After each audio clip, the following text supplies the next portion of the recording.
J'estime que le débat aurait dû se tenir sur ce dossier. Après, on n'est pas d'accord sur les modalités, ce qui est tout à fait normal, mais il devait y avoir un débat. Nous sommes élus pour ça. On a été élus pour la population, avec pour mandat de discuter de dossiers importants et de voter pour ces dossiers. Donc c'est pour ça que j'ai souhaité m'exprimer et aussi pour rectifier un bon nombre de contre-vérités que j'ai entendues et dont on m'a parlé encore ce week-end de la part d'amis, même des membres de ma propre famille, sur des chiffres qui ont été balancés ça et là.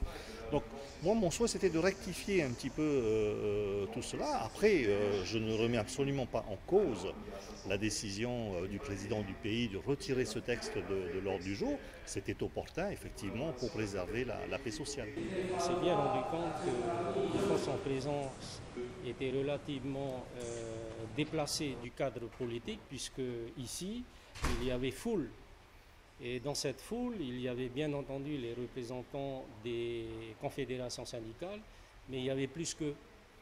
Et donc, certains de ceux-là, d'ailleurs, ont été à l'origine des exactions à laquelle nous avons eu droit lors de la séance d'aujourd'hui.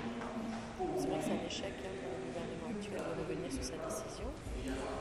Mais dans un souci d'apaisement, on a demandé à ce que, enfin, on a voté favorablement ce retrait. Mais alors ça veut dire que ce texte il va revenir devant l'Assemblée? Alors ça veut dire que si le Tapura revient au pouvoir, ce texte va revenir à l'Assemblée. En tous les cas, si c'est le Tahuela, ce texte ne reviendra pas et sera complètement retiré des travaux législatifs. Ce qui s'est produit est inadmissible. Le matériel a été cassé, la balustrade et la porte qui a été remontée.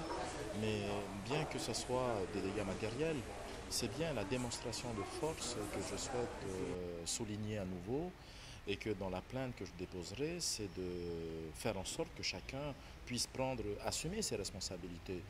J'assume les miennes et l'intersyndicale doit assumer également les siennes, mais je ne me suis pas caché devant l'intersyndicale, quand bien même ils sont venus à ma rencontre vendredi après-midi pour s'excuser de ce qui s'est passé.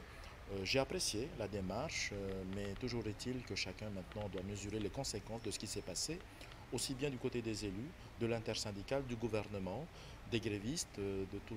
Il y a un signal important qui a été envoyé jeudi dernier.